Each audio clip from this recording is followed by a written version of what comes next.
Welcome back to our study through the book of Daniel, and we are picking up today looking at chapters 6 and 7. And so we've seen this progression take place so far of Nebuchadnezzar from an arrogant, self-centered, self-promoting, glory-seeking, hard-hearted ruler to now God has broken him down. But now we are shifting to not only the reign of his son, but also we are seeing the Persian Empire take rise here in the book of Daniel. So, Daniel chapter 6, pretty straightforward chapter, probably one of the most recognizable sections of the book of Daniel, where it says, "It pleased Darius to set over the kingdom 120 satraps to be throughout the whole kingdom, and over them three high officials, of whom Daniel was one, to whom these satraps would give account, so that the king might suffer no loss.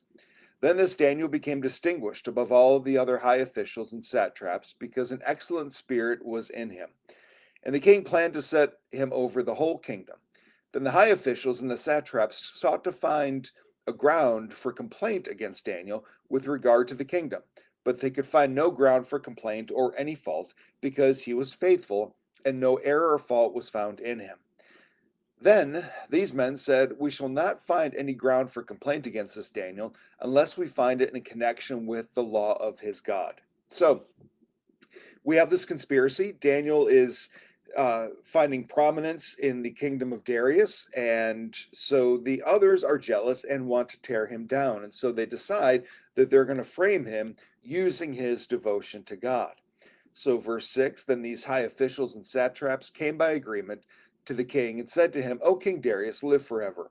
All the high officials of the kingdom, the prefects and the satraps, the counselors and the governors, are agreed that the king should establish an ordinance and enforce an injunction that whoever makes petition to any god or man for 30 days, except to you, O king, shall be cast into the den of lions. Now, O king, establish the injunction and sign the document so that it cannot be changed according to the law of the Medes and the Persians, which cannot be revoked."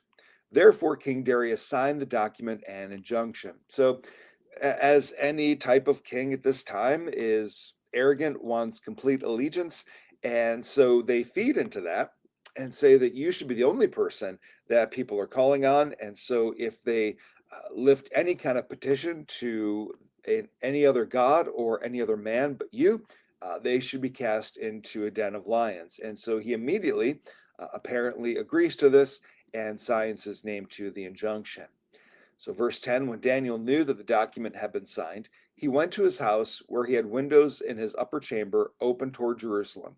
He got down on his knees 3 times a day and prayed and gave thanks before his God, as he has done previously. So, he's not starting something new to get himself in trouble. He's simply doing what he always does.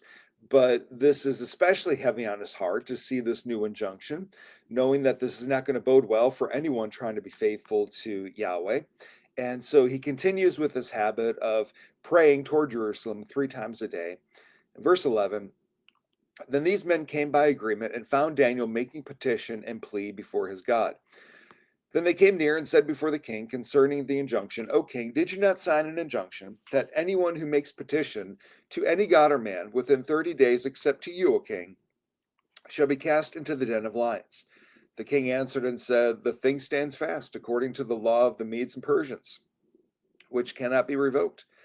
Then they answered and said before the king, "Daniel, who is one of the exiles from Judah, pays no attention to you, O king, or the injunction you have signed, but makes his petition 3 times a day." Then the king, when he heard these words, was much distressed, and set his mind to deliver Daniel. And he labored till the sun went down to rescue him. Then these men came by agreement to the king, and said to the king, "Oh, know, O king, that it is a law of the Medes and Persians that no injunction or ordinance that the king establishes can be changed." So again, because Daniel has found favor and he is rising in prominence under Darius, Darius does not want to throw Daniel into the lion's den, but he's painted into a corner because he has signed an injunction that cannot be overruled for any reason. And of course, these counselors who plotted together to frame Daniel are reminding him of this. So, verse 16, then the king commanded, and Daniel was brought and cast into the den of lions. The king declared to Daniel, may your God, whom you serve continually, deliver you. And the stone was brought and laid on the mouth of the den, and the king sealed it with his own signet and with the signet of his lords, that nothing might be changed concerning Daniel. Then the king went to his palace and spent the night fasting. No diversions were brought to him, and sleep fled from him.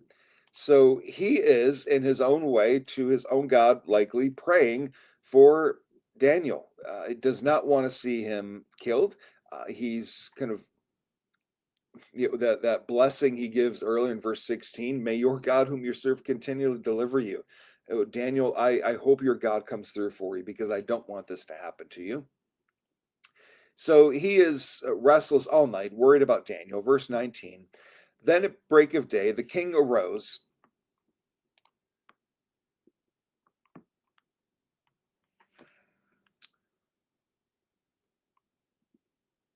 and went, sorry about that, phone rang, thought I paused, did not. At the break of day, the king arose and went in haste to the den of lions. As he came near to the den where Daniel was, he cried out in a tone of anguish. The king declared to Daniel, O Daniel, servant of the living God, has your God, whom you serve continually, been able to deliver you from the lions? Then Daniel said to the king, O king, live forever. My God sent his angel and shut the lions' mouths, and they have not harmed me, because I was found blameless before him, and also before you, O king. I have done no harm. Then the king was exceedingly glad and commanded that Daniel be taken out of the den. So Daniel was taken up out of the den, and no kind of harm was found on him, because he had trusted in his God. And the king commanded, and those men who had maliciously accused Daniel were brought and cast into the den of lions, they, their children, and their wives. And before they reached the bottom of the den, the lions overpowered them and broke all their bones in pieces. So, this is the second time now that we have seen God miraculously protect his servants. We previously saw with Shadrach, Meshach, and Abednego in the fiery furnace under Nebuchadnezzar. Now we're seeing Daniel in the lion's den under King Darius, that because of their faithfulness, that God has intervened. And for a second time now, he simply says that God sent an angel to shut the mouths of the lions. God intervenes and protects them. And even when, I love how in both cases, Shadrach, Meshach, and Abednego, as well as Daniel here, they remain loyal to God. They don't give to the pressure. They don't try to accommodate just to keep themselves safe. They continue to serve God the way that they always have. They're not trying to draw attention to themselves so that they can scream persecution. They're simply doing what they always do in being obedient to God, being people of integrity, and God is honoring that. So, verse 25, then King Darius wrote to all the peoples, nations, and languages that dwell in all the earth, peace be multiplied to you. I make a decree that in all my royal dominion people are to tremble and fear before the God of Daniel. For he is the living God, enduring forever. His kingdom shall never be destroyed, and his dominion shall be no end. He delivers and rescues, he works signs and wonders in heaven and on earth. He who has saved Daniel from the power of the lions. So this Daniel prospered during the reign of Darius and the reign of Cyrus the Persian. So again, another powerful story, powerful account of God protecting one of his servants who is faithful to him. So that's kind of the easy chapter. Now we get back to not only a little bit more difficult as we get another one of these visions, but also as we hit chapter 7, you'll notice that chapter 7 starts by saying, in the first year of Belshazzar, king of Babylon. I say, wait a minute, we just had in chapter 6 Darius, the Persian king. But now we're back to Belshazzar, king of Babylon. What's going on? I don't know. For some reason, chapter 6 kind of jumps forward in time, and then chapter 7 jumps back to, because once Darius rises to power, Belshazzar and the Babylonians are no longer a thing. And so, for some reason, there's this time lag. Don't know. Perhaps just stylistically moving into a more prophetic section of Daniel. Nevertheless, kind of rewinding a little bit back to before the Persian invasion, to when now Nebuchadnezzar's son Belshazzar is reigning over Babylon. And Daniel saw a dream. So this time it's Daniel having the dream, not Belshazzar, but now Daniel is having the dream. Previously, again, as we saw this, it was Nebuchadnezzar. Daniel interprets. Now Daniel saw a dream and visions of his head as he lay in his bed. Then he wrote down the dream and told the sum of the matter. Daniel declared, I saw in my vision by night, and behold, the four winds of heaven were stirring up the great sea, and four great beasts came up out of the sea, different from one another. So this is essentially the same vision that Nebuchadnezzar had back in chapter 2, but it's told in a slightly different way. But it's the same concept. The same thing is being portrayed from chapter 2 here to chapter 7, these different kingdoms that would rise to power. So we went from chapter 2, which is kind of describing their basic structure, their external qualities. This one's going to get a little bit more into kind of the character of these different kingdoms. As we'll see here that it starts with the four winds of heaven were stirred by the great sea. So we've got all the corners of the world reacting to these four great beasts that come up out of the sea, which were different from one another. Interesting that the vision of chapter 2 was describing a statue of a person. But now the vision is describing these kingdoms as animals. And I think there's something significant there, and other commentators agree, that as you think about animals being created lower than humans. And so this is possibly indicating an inferior, animalistic, corrupted form of government where it's not worthy of being compared to human, but it's a lower stage of the animal kingdom. So, verse 4, the first was like a lion and had eagle's wings. So, a lion likely referring to strength, courage, the eagle's wings likely referring to just how widespread the rule is, could have an indication of the speed with which the kingdom increases. And so we continue in verse 4. Then as I looked, its wings were plucked off, and it was lifted up from the ground and made to stand on 2 feet like a man, and the mind of a man was given to it. So this is more than likely referring to the Babylonian Empire, this strong empire that spreads quickly. But then you have, I believe, Nebuchadnezzar's redemption story built into the end of verse 4, that a mind of a man was given to it. So Nebuchadnezzar kind of is taken up out of this just savage state of a lion, and the mind of a man is given to it. So talking about that redemptive story that we see or saw in our study as we looked at Nebuchadnezzar. So verse 5, behold another beast, a second one like a bear. So lions and eagles, very beautiful, majestic creatures. Bears are very plain, but they're also very cruel.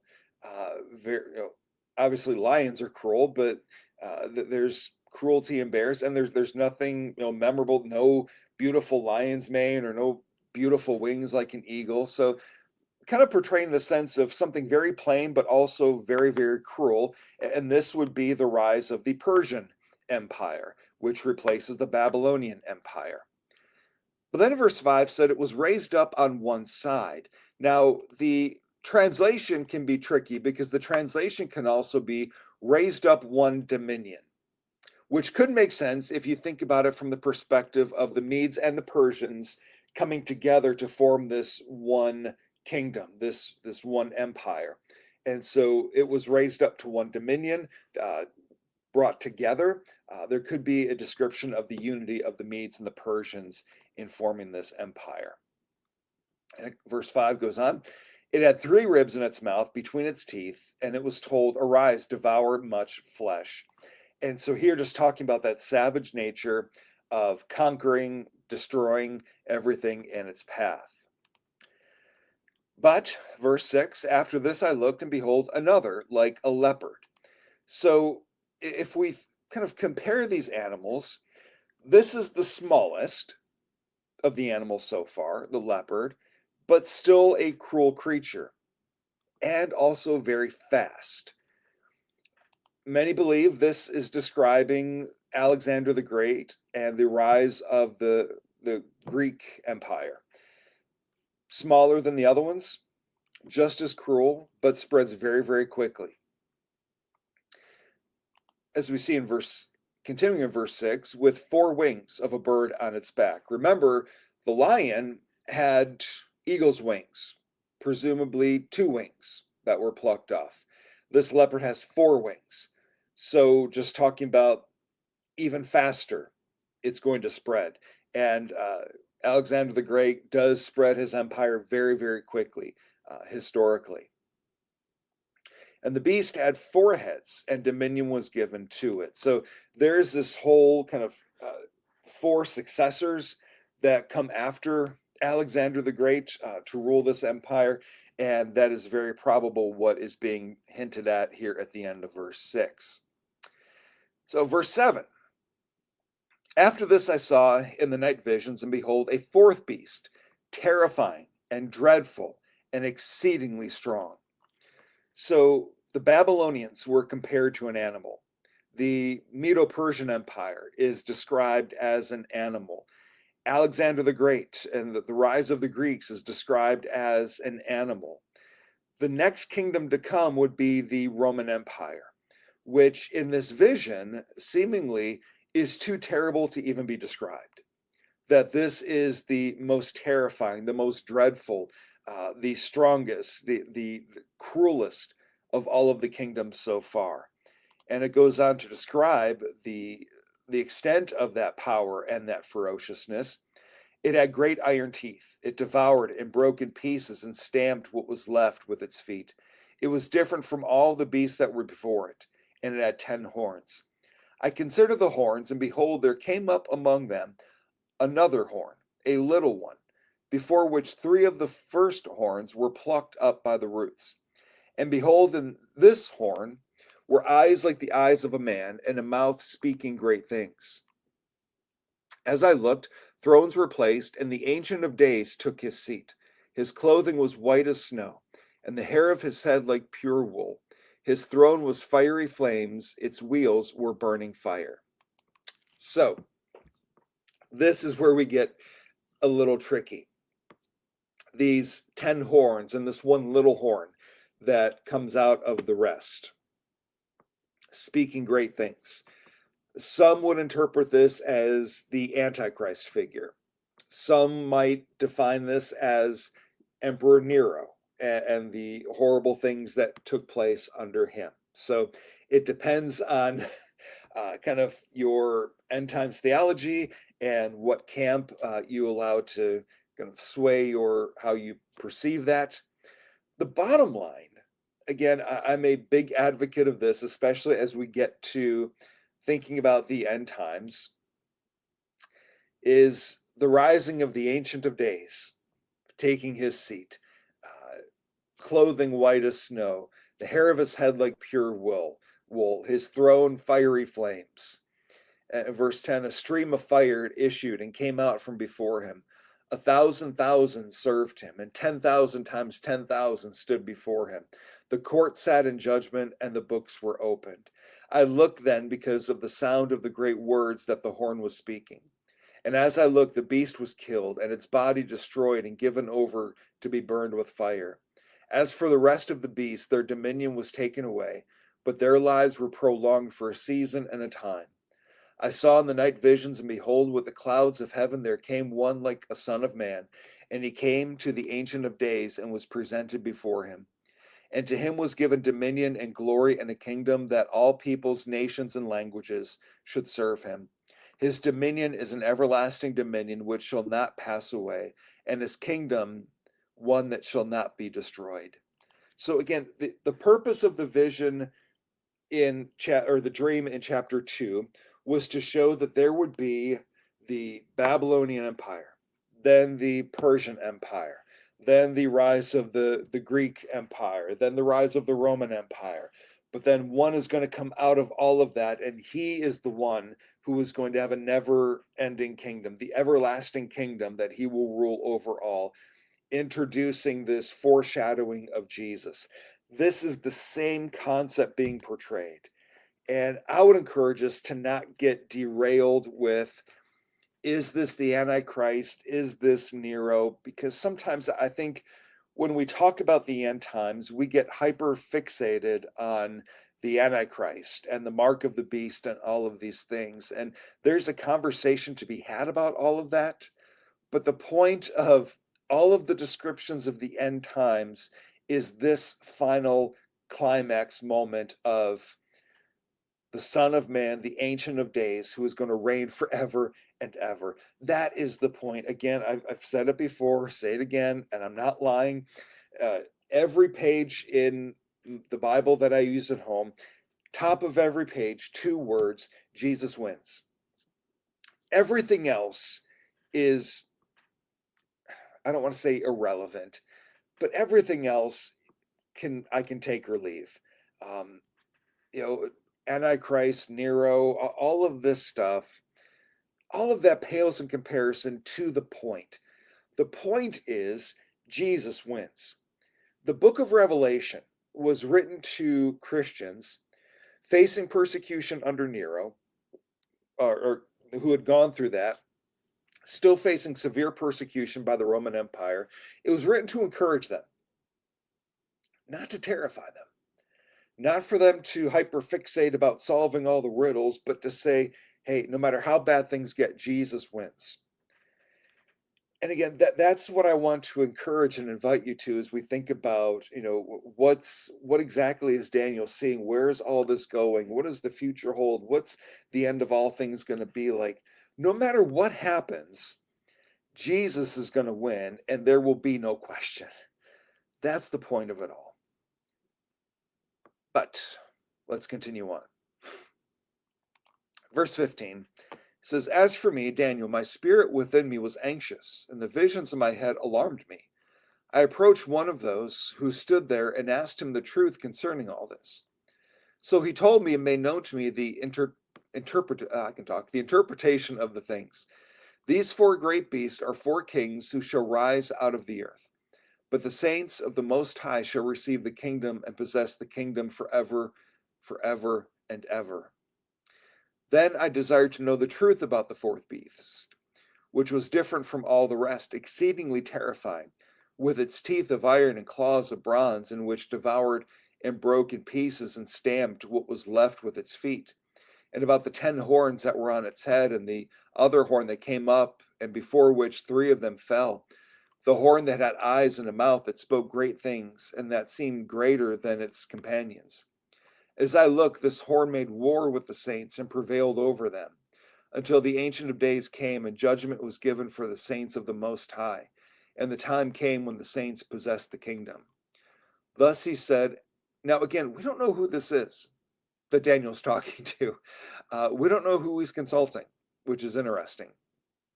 But he's, again, so far Daniel's been like the interpreter of interpreters of these dreams, but there's mysterious other person that's giving him the answers. I won't speculate, I'll just put it out there. Thus he said, "As for the fourth beast, there shall be a fourth kingdom on earth, which shall be different from all the kingdoms, and it shall devour the whole earth, and trample it down, and break it to pieces. As for the 10 horns, out of this kingdom 10 kings shall rise, and another shall arise after them. He shall be different from the former ones, and shall put down 3 kings. He shall speak words against the Most High, and shall wear out the saints of the Most High, and shall think to change the times and the law, and they shall be given into his hand for a time, times, and half a time. But the court shall sit in judgment, and his dominion shall be taken away, to be consumed and destroyed to the end. And the kingdom and the dominion of the greatness of the kingdoms under the whole heaven shall be given to the people of the saints of the Most High. His kingdom shall be an everlasting kingdom, and all dominions shall serve and obey him. Here is the end of the matter. As for me, Daniel, my thoughts greatly alarmed me, and my color changed, but I kept the matter in my heart. So, whoever Daniel is asking to interpret this vision, they seem to have the same conclusion, whoever this person is. The point of it is that the Ancient of Days will reign forever. That when all of these kingdoms come and go, the Ancient of Days will reign, and his kingdom shall know no end. So, again, we get very caught up in the minutia of the end times. What's going to happen? What does this mean? And all of this stuff. And there's a place for those conversations. I don't want to dismiss it completely. But I think we need to understand that those are low tier priorities compared to the overriding principle Jesus wins and the King of Kings reigns forever.